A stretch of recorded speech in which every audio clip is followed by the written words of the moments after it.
Pearce, you ready?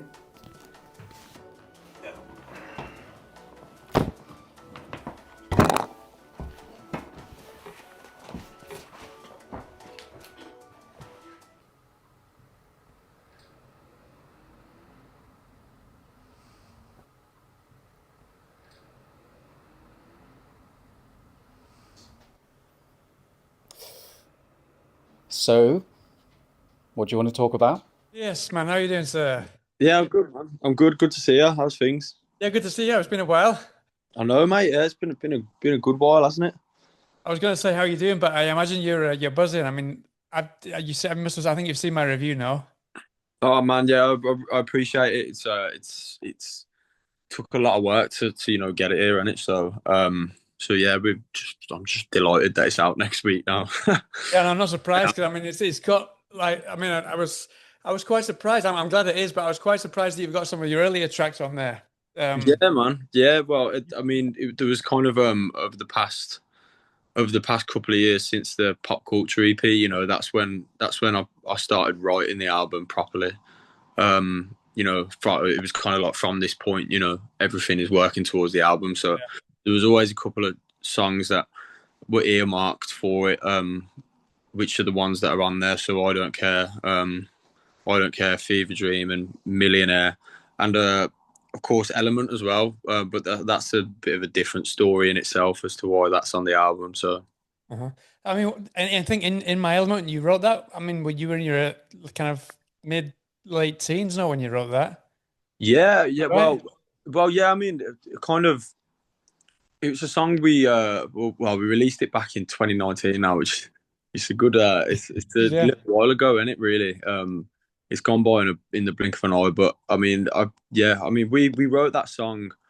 I think we were a lot younger than we were when we released it. We were probably about 17. I remember writing the words in a supervised study in sixth form.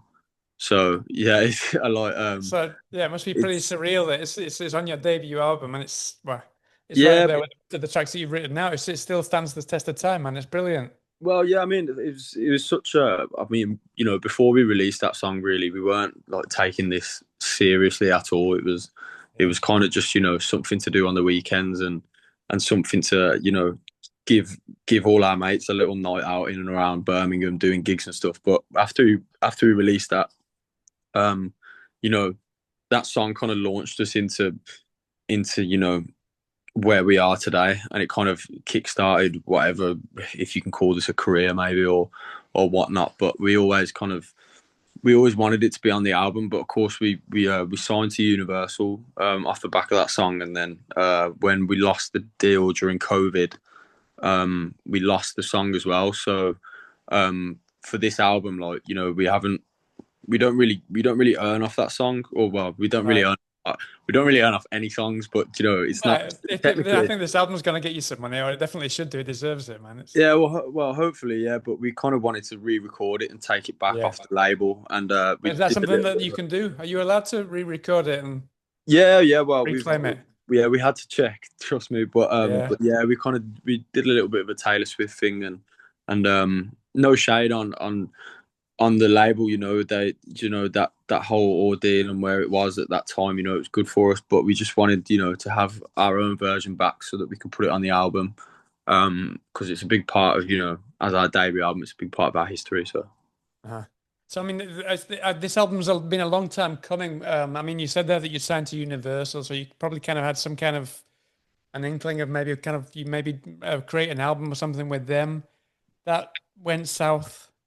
So kind of what happened after that, and when did you kind of decide that this was going to be the debut album? And how did you decide? Did you kind of was it just writing songs and then you realized which songs would work for an album, or did you kind of sit down and say, right, we want to create an album specifically kind of covering this huge range of kind of a huge spectrum of songs, which I said on the review, there's a huge range of songs on there, and you nail each and every one perfectly.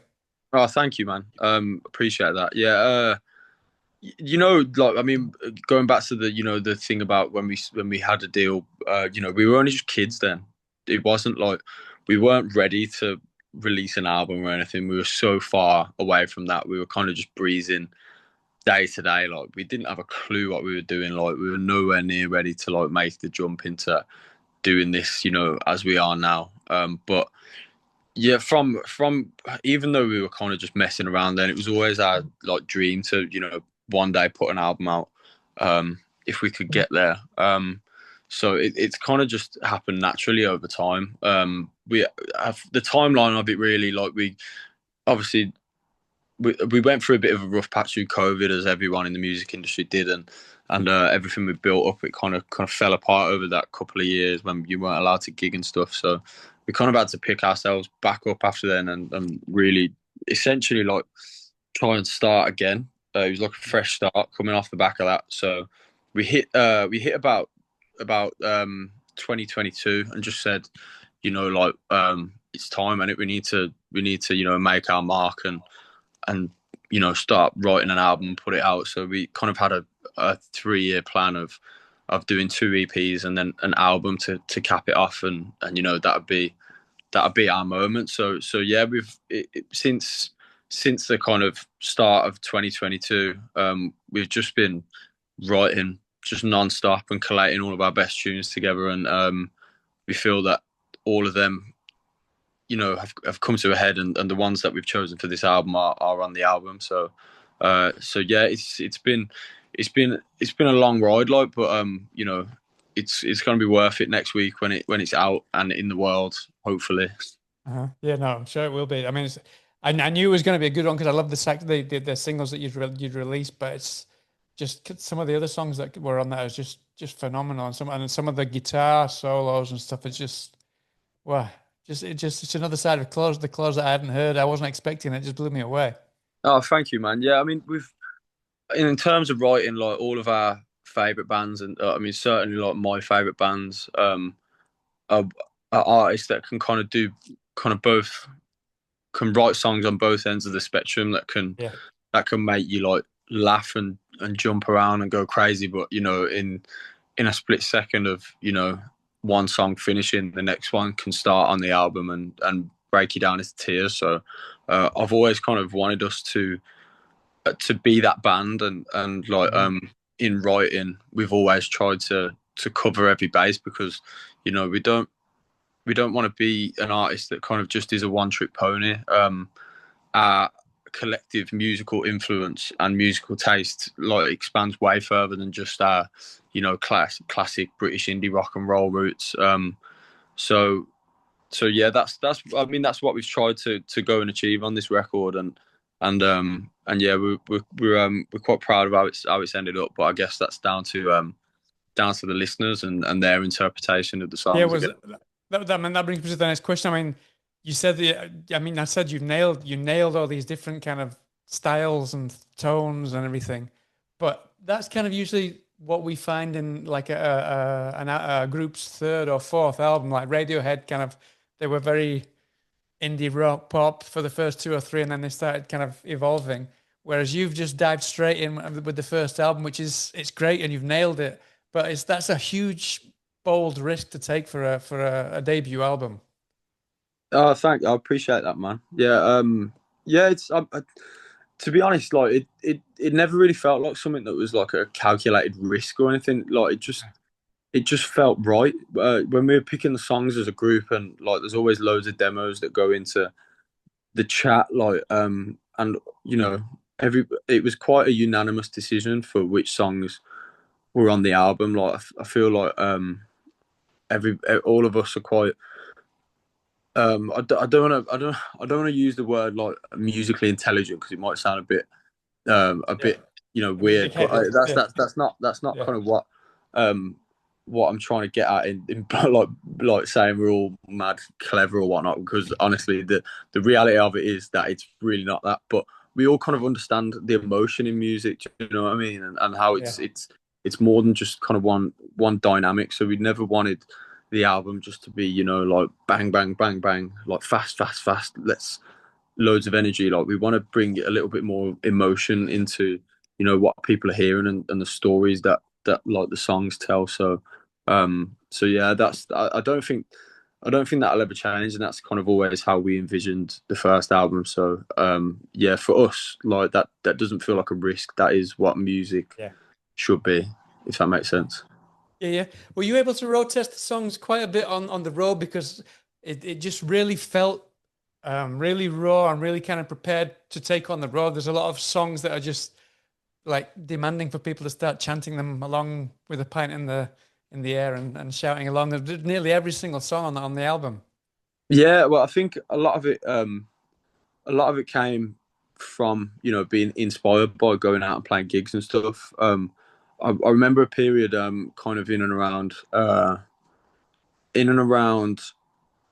between the two EPs where I was kind of struggling to write songs or hit little bit of like a block in terms of inspiration. And again, there's a lot. I mean, there's always like a bit of pressure in songwriting where like you kind of, especially when you feel like you're aiming and shooting for a goal that you have to write a certain type of song for people to connect with, and that's kind of where, like, personally, I kind of got lost a little bit over the past couple of years. But when we went out on the road and did the last two tours that we've done, like actually playing the songs that we had in front of like live audiences and stuff, like really just opened the door again as to like what like we are as a band, and what our connection with our fans are. And that, and a song that came directly from that was Fever Dream. Really, that was Right. like completely written, obviously about kind of myself and like kind of my in look on the lyrics and stuff, but musically and the way that like the chants are through that song is purely to connect with like a crowd. And I think that's probably been one of our favorite songs to play over the last couple of years. So yeah, I think all of the tunes are like, we always write songs to connect with people at gigs and stuff, because that's what music is to us, like going out and playing gigs in front of people and getting to share like things that you've written as a group, and sometimes like personal things that are in songs, and like looking and seeing how that connects with people. And it's so that's that's kind of what the album was written for. Something else that really kind of caught my attention was the fact that I mean, all the songs they kind of navigate a really wide spectrum, but something that isn't very typical is most singers they'll kind of stick with the same kind of singing all the way through, whereas you've really kind of honed each specific song. You've honed your voice to kind of really, really work in a specific way for each song. Was that something very intentional? Because your lyrics do vary quite a lot compared to other singers. Yeah, I'm not really sure, because to me it's kind of quite subconscious. Yeah. I guess I'm not really thinking too much about oh, well, this, yeah, that would never have dawned on me, like that, like when if I would just listen back to a song, like I'd kind of just hear myself, but like maybe like subconsciously, like I song to song, because as you say, like a lot of it is varies a little bit, and each song has quite a different tone that subconsciously going into a couple, you kind of have to deliver it in a different way because the emotion and it's different. I think for a track such as Exception on the album, which is kind of very heartfelt and I love that, yeah.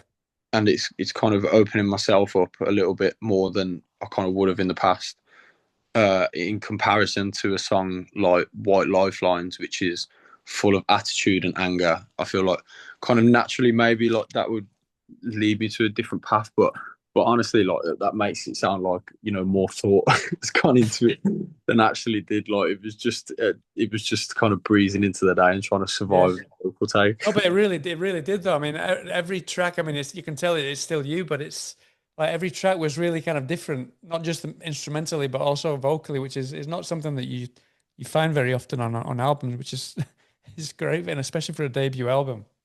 Yeah, I appreciate that.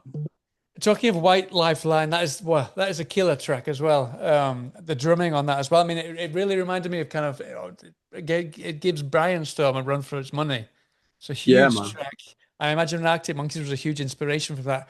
Talking of inspiration, you wear inspiration on your sleeves in this album quite a lot, but at the same time, um, it never feels like a carbon copy at all. Like I said, that one kind of reminiscent of Brainstorm, but at the same time, it's got this really catchy claws kind of chorus, which the Arctic Monkeys haven't really kind of gone for. Was there any whenever you kind of were there any songs that you realized that it was kind of maybe sounding too much like your inspirations, and you kind of second guessed yourselves and kind of rewrote things to make sure that it didn't kind of feel too familiar with compared to other bands at all? Yeah, I think, well, like, kind of never shied away from the fact that, you know, the clause is a complete product of, like, our parents' record collections and the CDs and records we were bought by our parents as kids, that, you know, that we were indoctrinated on, and you know, got us into music. Like, you mentioned Arctic Monkeys, like, um that was the first CD I was ever bought. My dad bought it me for, like, my fifth it might have been my seventh birthday or something, maybe. Oh, you're making me feel really old now. No, well, if I, like, it was a fairly long time ago now. Oh no, it wasn't. So, Right. so it's yeah, I mean, that first Arctic Monkeys album was the reason I picked up guitar, and, you know, it's if you asked every one of the other guys, they'd give you a similar story about another artist from that era. So yeah, we're heavily inspired by, like, by those artists, and, like, naturally things like that bleed into the music. I think White Lifelines is probably, as you say, a good example of that, because it's very Favourite Worst Nightmare inspired Right.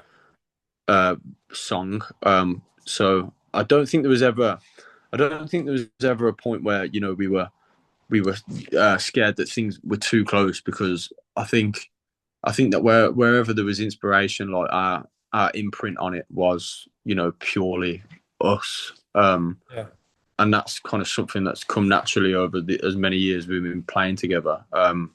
In that we can put our own spin on our inspiration, but yeah, I mean, the fact that, like, it's, you know, it would be compared to a record of that quality, you know, is flattering to us, because, you know, they're the people that caused us to, you know, for better or worse, to start writing music. But yeah, I don't think there was ever a point where we had to, you know, make a U-turn on anything. Yeah. It all kind of fell into its place for us quite naturally. Brilliant. So I want to go back to the kind of the different styles on there. Was there any specific style that you decided that you wanted to go for? Any specific track that you tried to get it right, and it kind of really took its time to fall into place on the album, because of the kind of style was not something that you were used to playing? I think there was a couple of times on the album where we took kind of heavy inspiration from you know, certain artists that we would love. For example, Exception. There's a lot of inspiration on that in the guitar parts from bands like the Smiths sonically. Not in terms of kind of how it's written, but in the incorporation of, like, the jangly 12 string into the main guitar riff. But I think there's little bits like that over the album that, like, people who, you know, bang into their music will probably be able to pick out and say, like, oh, that sounds quite, as you say, like Arctic Monkeys. This bit sounds quite Smithsy. Foals are a massive influence on this album as well. But I think the longest song that to write for us was the last one, Don't Blink, because we kind of wanted to create this, you know, big ending song to the album, like, and in a load of emotion, and we wanted it to speak about kind of where we were from, and you know, the people around us, and our experience and stuff. And myself and Liam Liam came in with this, like, little guitar riff that you'll hear in the song, that and a chord progression that kind of, as soon as he played it to me, I was like, that's the ending song right there. So we were kind of pigeonholed into that being the ending song because it just felt right. But it was quite a hard write. I wrote, like, 3 different versions of that song, and and I think we had to go through like 2 studio sessions to get it done. And our good mate Rob Latimer, who plays session guitar with us, he's in a band called Candid, came in and co-wrote some of the chorus with us. It was a very collective kind of group performance on that song, and it was kind of like we really had to dig deep. Right at the end of the album, it was the last song we recorded. It was the last song that was written for the album, and because we decided to do it that way, it kind of left us with a lot of pressure, like inadvertently, because it was like, oh god, this is finishing the record. But yeah, I think that's probably one of our favourite tracks off the end of it. Oh, sorry, I'm veering away right from the question here. No problem at all. Yeah, no, it's okay. But yeah, it's like that one definitely took longer, and it kind of, the nature of the song we wanted to create was something that kind of blended all of our influence into one big ending tune, and something that would round off the whole album completely. So there's a massive element of Britpop in that album. We're a band, like, of course, heavily inspired by that era of music and Oasis, and the whole thing in the summer was a big moment for us anyway, like seeing a band that had, again, one of them that had started off our musical journey in listening to their records. So it kind of delves into that Britpoppy side of us as well as speaking kind of emotively about people around us and stuff. And the lyrics were kind of a hard write for that one. I had to dig in and try and draw from people around me without being too obvious. Right. Yeah, but yeah, that's probably a culmination of most of our influence on the end. So you probably pick out where you can hear those things. But I think it's a good rounding off of everything that's on the album. Yeah, no, definitely. Yeah, I mean, you mentioned there that like songs like Exception were kind of, you opened up a little bit more than you usually do now in lyrics and things like that. I'm quite curious what you wanted to share on this album. And you said that in the last one you kind of had to draw from people without kind of letting on who they were precisely. I'm quite curious what kind of things were you inspired that you wanted to share with people without being too obvious about what it was you were sharing, but what was it that you wanted to kind of get off your chest? Because a lot of writers, they want to kind of get things off the chest whilst writing the songs now. So what kind of things did you feel that you wanted to put into this album? Yeah, well, I think well, firstly, like, it's kind of something that I struggled a bit when I first started writing songs, in like properly, putting myself into them. Like I remember kind of it was actually our producer that kind of kicked me up the arse about it a little bit, because over the past like when I was a bit younger and stuff, I'd try and write songs about like, people going out and doing this or people going out and doing that. I was kind of writing other people's songs and not writing about things that were kind of happening to me. So I kind of had to kind of make a conscious effort over the past couple of years to start writing, and open myself and put them into the songs, because ultimately that's what people want to hear, isn't it? So yeah, there's a couple things like, there's moments of anger in the album around, the way the world works, and like some of the sadness in and around culture. It's hard to word. So White Lifelines, is quite self-explanatory in how kind of people fall into venial ways just to get through the day, in the face of like bleak existence, and falling into line of like a boring 9 to 5 and conforming into normality. And then there's little pockets on the album where Nothing's As It Seems Forever is a bit of a cry out in the face of feeling like we were failing at the music game, and it wasn't going to happen for us, and having to battle through that, and how all of our kind of music and stuff felt like it was falling on deaf ears for a while. So it's a bit of a release of emotion there. And then there's moments of heartbreak and fear of a fear of like showing yourself and your heart and your sleeve in it in songs like Exception as well. But I could go on for each song. Every song has got kind of a different story to it and a different meaning. But I think the most part of it is more so just it's rounding off kind of what people go through on a day to day and stuff that happens through people's lives that maybe like they're too proud to say out loud, really. So yeah, there's a bit of everything on the album.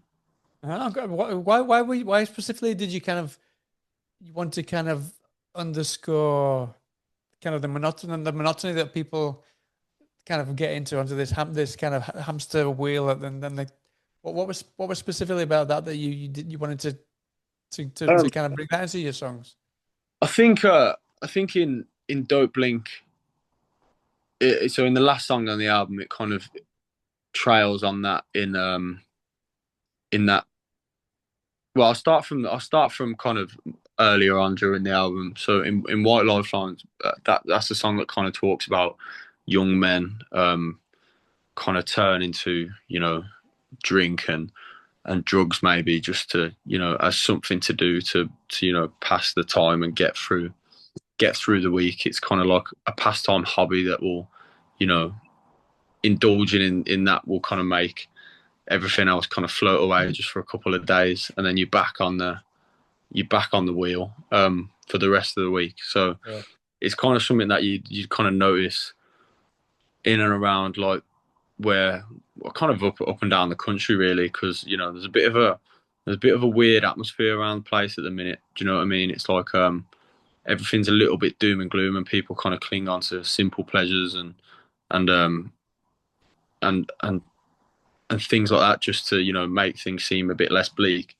But then kind of the tone of that kind of continues a little bit in I Don't Care, in touching on the 9 to 5 thing, the same in Weekend Millionaire, but they're kind of putting a little bit of a brighter spin on it, and that it doesn't really matter, just get on with it and just live day to day in the moment, because that's all you can do. And I guess that's the philosophy of the band. And then kind of to cap the album off in Don't Blink, it kind of talks about the reality of kind of where we're from in Birmingham, and that things aren't really that pretty at all, but it's ours and it is what we make it. So we're going to cling on to it, and even though it isn't the prettiest way to live, or it's not that flashy, this is kind of our hometown, and these are our people, and this is how we're going to live, and we're all happy doing it together. So that's the way we tried to kind of finish off the album, if that makes sense. I'll probably just ramble for 5 minutes. No, that's great. No. So what I want to talk about as well is the physical version of the album, because that's obviously Spotify and all that stuff is great, but that doesn't make a dime. So we need to sell as many vinyls as possible. You've got all kinds of bundles and stuff. I've just ordered the full bundle with the t-shirt and everything. Oh, you're a legend, mate. You're a legend. You didn't have to do that, but no, I did. I needed to. As soon as I heard it, I needed a physical copy of it and a t-shirt and everything. Yeah. No, that's very kind of you, man. Very kind. But no, just so people that are watching, what can they grab a hold of? Because there's all different kinds of vinyls and formats. Yeah, so if you go onto our store, there's I think there's 4 variants that we've done ourselves, which is obviously standard black one. There's a gold one, and then there's a white out variant that you get a talk through track by track of each song, what they're about, how they came to be, etc., etc. And then the gatefold variant basically just contains a load of memorabilia inside of all of our pictures and little bits of stuff that have captured our journey from conception right through to now. But the rest of it is the CDs, cassettes, a load of merch range, and there is a special variant coming out with another place we're partnering with on the release week. But for now, everything is on our store, and hopefully we can try and independently bash up the charts. Yeah. There'll be a link down underneath the video here and on the website as well, so I'll get that sorted out. I've ordered the bundle with the t-shirt, the Ringer t-shirt. It looks fantastic. I can't wait to get that on. Yeah, man. Yeah, I haven't actually seen them. They've all gone to the fulfillment company, so The first time I see him will probably be on someone's body. So maybe it'll be you. You'll Maybe be mine the on first model. Instagram. Like, yeah. Yeah. Brilliant. Also, I want to talk a little about the tour as well that you've got coming up. I know you've got. Can you tell us a little bit about what they can expect? Will it be kind of up? I'm guessing pretty much the whole album. Will there be anything else, anything new, anything old or revamped that we'll get to see? Yeah, well, we actually just finished pre-production for the tour yesterday, in preparation for all the installs for the album run, and then obviously the the biggest tour we've ever done that starts on the 13th of November. So yeah, I mean, anyone who kind of knows us or has followed us knows that the main kind of our bread and butter is playing live. That's what we do this for. That's why we write the music. That's where our love of music really lies. So yeah, I think we've taken this next tour kind of to the next level of where we've been before. The set list kind of feels, we played it through yesterday and listened back to it, and it feels perfect. And put that together with an army of people that are coming out to celebrate this completely independently written and released album. Yeah. I think it's going to be a big moment, and it feels like it's the right time as well. But yeah, the shows are definitely taken on a new identity from where they've been before. I just can't wait to just get out on stage now. Like Okay. we've been practicing for so long and really and picking the perfect set list and mapping out how the show is going to run. It's like everybody's itching to go and get out there, but we've still got like a month to wait, really. So it's Yeah, no, I can imagine because you've had the album in the oven for goodness knows how long, and you kind of waiting to get that out. yeah. And now Well, to I get mean, to play it live in front of people and see the reactions and stuff is just, yeah, I can't imagine. Yeah. yeah. Well, as you say, and the album, like some of these songs I've had written for years, so it's um, like we've been itching to get some of them out. Like I mean, like me and Liam wrote Pink Moon 4 years ago now, and we've been waiting for the Yeah. right moment to release it. And so it's far and away from just waiting to play these songs live. Like that's only been a couple of months, but we've been waiting to put most of these out for for years. So yeah, everyone's getting impatient. I'm not surprised. But no, it's an album that's itching itself to get played because, like I said, it's like there's so many there that are just need to be played live and enjoyed there and in a gig. They're just brilliant. You've also got some fantastic support bands as well. You've got the Lilacs and the Cairo supporting. I've had both of them on as well here. So it's going to be a great night out. Yeah, man, mate. Yeah, you know what? They're both excellent bands in their right. Obviously the Kairos are doing our whole tour, um, main support on every day, and then the Lilacs are joining us for Birmingham, the big one, right at the end of the tour. They're both wicked bands, like but also they're even better lads, Yeah. and better people, and that's one of the things we love about kind of being in a band and stuff is being able to go around and meet and make mates with new people and stuff and mingle and hear other people's music and listen to other people's stories and try and champion people to get to the next level themselves, and it because I feel like that's what's been missing in the rock and roll indie scene for probably for a good decade. And it feels like it's coming back a bit now. So it's good to have two of those bands sharing the bill with us. And of course, like there's loads of openers up and down the tour that are just as good, that are joining us on every day. So yeah, it's going to be wherever you go to. There's going to be even if you don't like us, then there's going to be two other bands that are gonna steal the show. So Yes. Yeah, but no, I mean, you mentioned Oasis earlier. I can't not mention Oasis. Have you noticed kind of the doors have opened again for kind of this kind of music again, and a more demand for gigs for these kind of bands for you to play? yeah, definitely, man. I think there's a lot of pressure on the Oasis thing, not just for for them to. I mean, obviously that's a different kind of pressure, but I think there was a lot of pressure from people on our side of the industry that love rock and roll music and British indie music. There was a lot of pressure from us on that tour to kind of do its job, if that makes sense.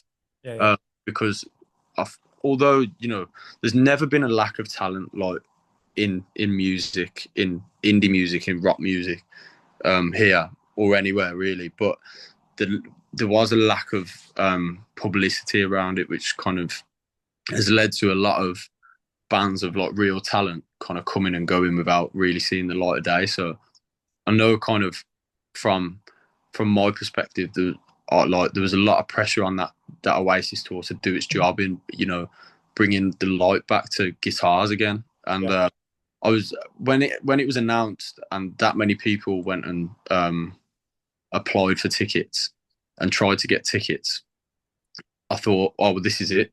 You know, we're back, like guitars are back.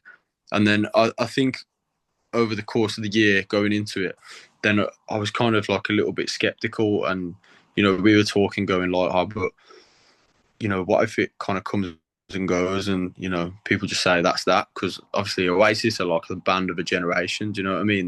They define so much of what British music's about, that like maybe people just, you know, that'll be the kind of sign off for it. But, you know, when it actually happened and we were at the Heaton Park gig, one of them, and honestly, like I've been to some great gigs in my life since I started going, since I was a teenager, but that just like blows everything out of the water. Like seriously, it was just incredible, man. Like you talk about like the level of songwriting, it was like hit after hit after hit. And you know, it almost kind of felt like our version of Beatlemania. Do you know what I mean? Yeah, exactly. For us, like we kind of wouldn't have seen, like people my age wouldn't have seen Oasis come around the first time. I was probably like 9 when they split maybe up. you feel old again. Yeah, that's okay. Yeah. Yeah. Yeah. No, I was only like 18, 19 when they first came out. Yeah. Yeah, well, it was surreal to watch it, and like when you went into Manchester, like the whole place was just absolutely buzzing. Obviously, because they're their band, aren't they? That Oasis are their band, so it was just good to see, and like the fact that like there was so much kind of harmony in around the place, and everyone was just loving each other and loving the music, and that it was good to see, and I think definitely in this country, like we need a bit more of that, you know. So hopefully that will inspire the next generation that come after me to like pick up guitars and start a band in your garage or whatever, or just, you know, start writing a couple songs, even if they're shit, like, because you know, one day, you know, we'll get another Oasis. So hopefully, I'm not sure if anyone will ever kind of hit those heights, but you know, we've got to get someone close. So hopefully. Definitely. Well, listen, I'm going to let you go, Pearce. Thanks so much for your time, man. Thanks so much for the album. It's so good. I'm going to be playing it all week. It's just so great. I appreciate that, Howard, mate. Appreciate that a lot.